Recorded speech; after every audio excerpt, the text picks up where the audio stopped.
नमस्कार छात्रों, आज हम हिंदी के व्याकरण का अगला भाग देखने वाले हैं, जो है वाक्य और वाक्य के भेद। छात्रों, सबसे पहले हम देखेंगे वाक्य का मतलब क्या होता है। शब्दों के मेल से वाक्य बनता है, परंतु वाक्य में प्रयुक्त शब्दों का एक व्यवस्थित क्रम तथा निश्चित अर्थ होता है। अव्यवस्थित शब्दों के क्रम को हम वाक्य नहीं कह सकते। मतलब शब्दों के एक सार्थक समूह को ही वाक्य कहते हैं। सार्थक का मतलब होता है अर्थ रखने वाला, यानी शब्दों का ऐसा समूह जिससे कोई अर्थ निकल रहा हो, वह वाक्य कहलाता है। उदाहरण, आकाश भागता रहता है, श्याम पढ़ाई करता है। इन दोनों को हम वाक्य कह सकते हैं क्योंकि इनमें शब्दों का समूह है और ये शब्द व्यवस्थित क्रम में आए हैं।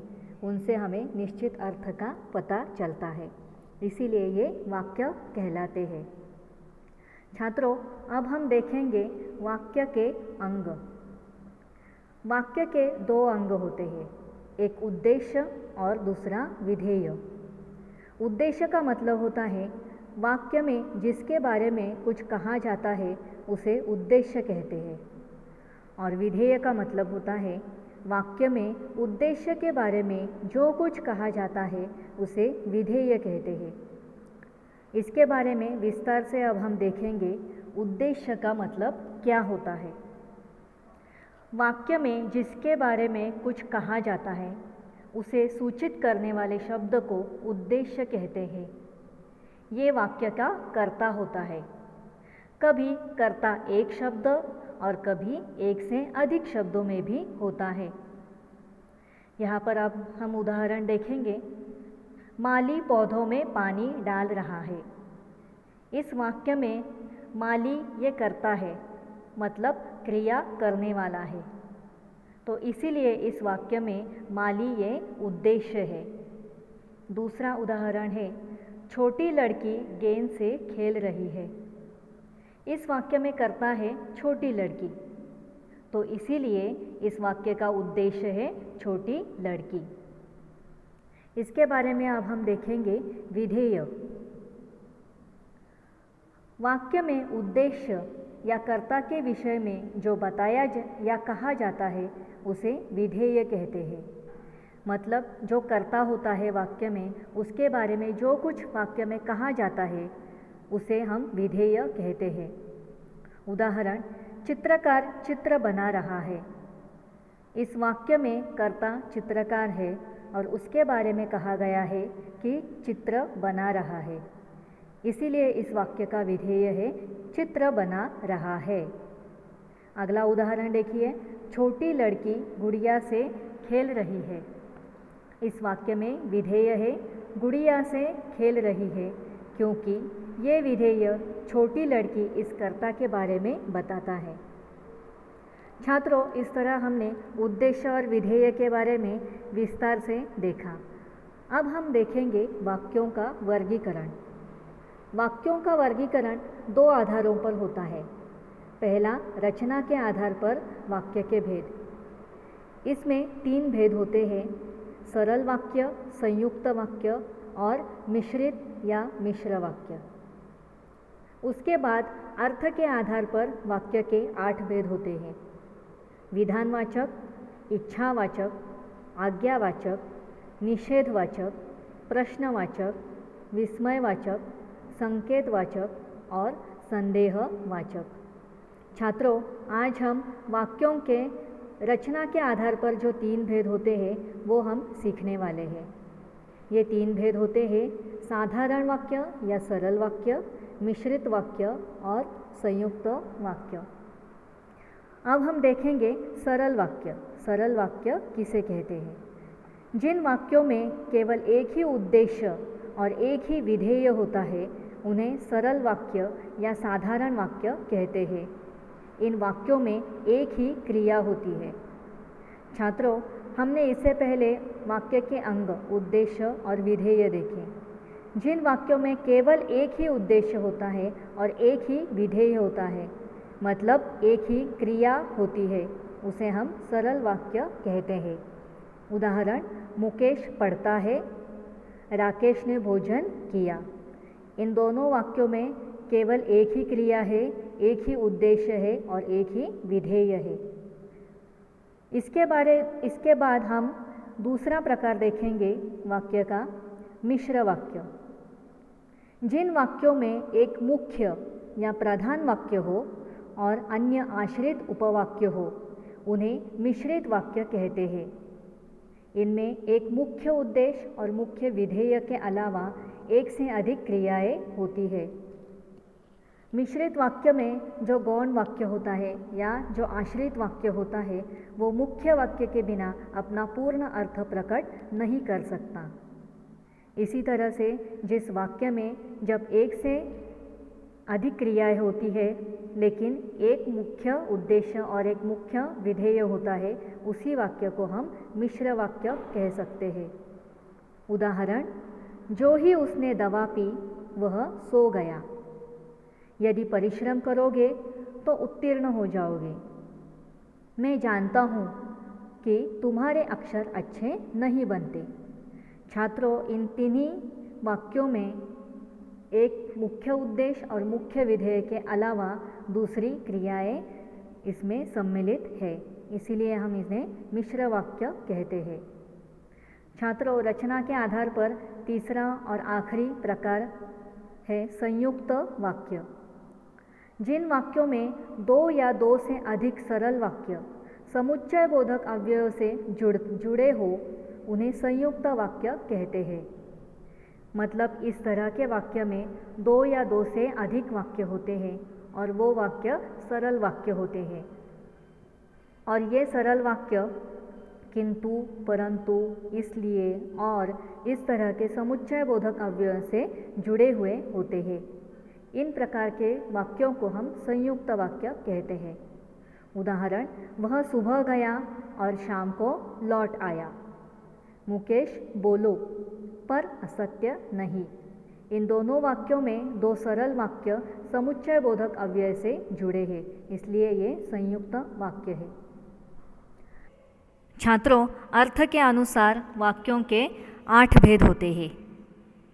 विधानवाचक वाक्य, निषेधवाचक वाक्य, प्रश्नवाचक वाक्य, इच्छावाचक वाक्य, आज्ञावाचक, संदेहवाचक, विस्मयादिबोधक और संकेतवाचक वाक्य। अब हम अर्थ के अनुसार वाक्य का पहला प्रकार देखेंगे, विधानवाचक वाक्य।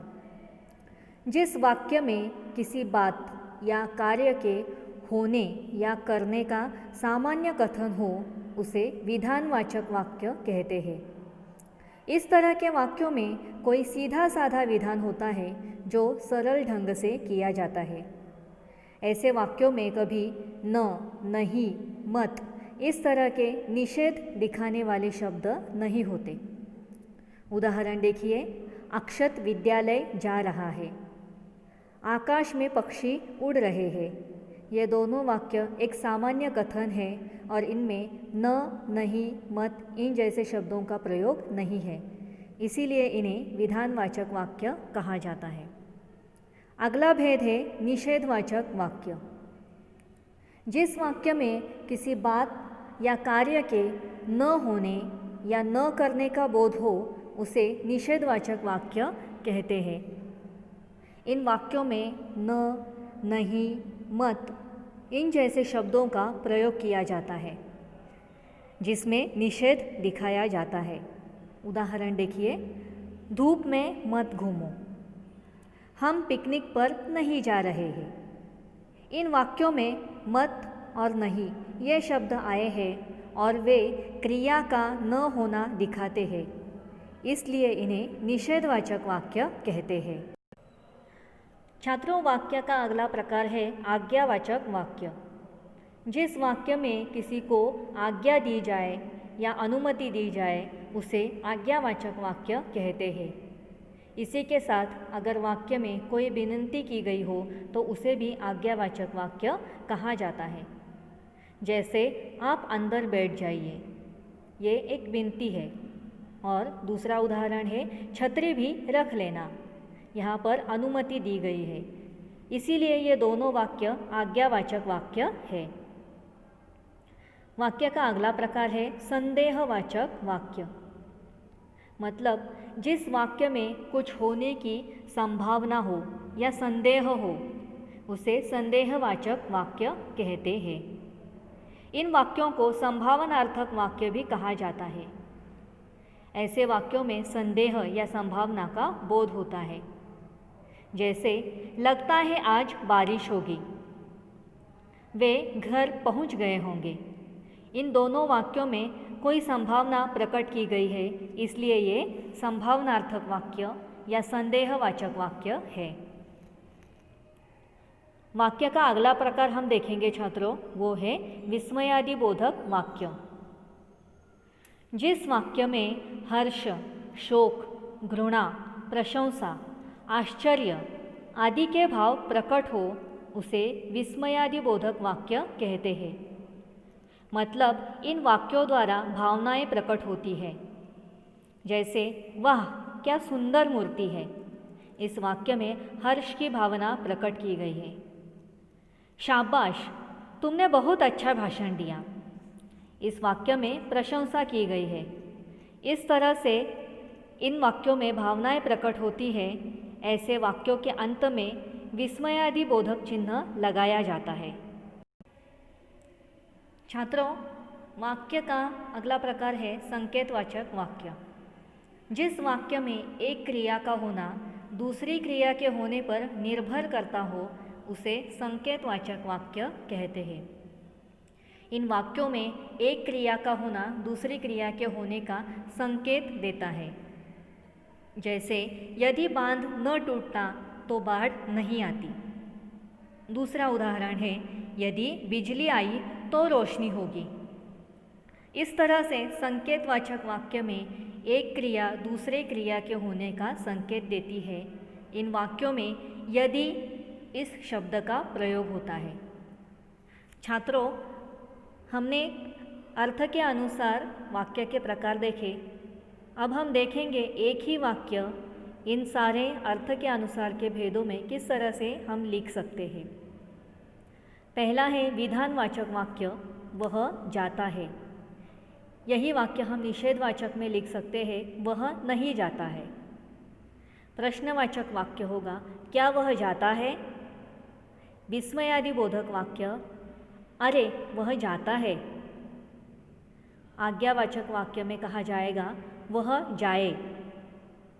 और इच्छावाचक वाक्य में ईश्वर करे वह जाए, इस तरह से इच्छा प्रकट की जाएगी। संदेहवाचक वाक्य में वह जाता होगा, ये संभावना प्रकट हो जाएगी। और अंत का संकेतवाचक वाक्य में यदि वह जाए तो मैं पढ़ूँ, इस तरह से एक क्रिया दूसरे क्रिया पर आधारित या संकेत दिखाने वाली होती है। इस तरह से हमने छात्रों देखा कि एक ही क्रिया का वाक्य हम इन 8 प्रकारों में किस तरह से लिख सकते हैं।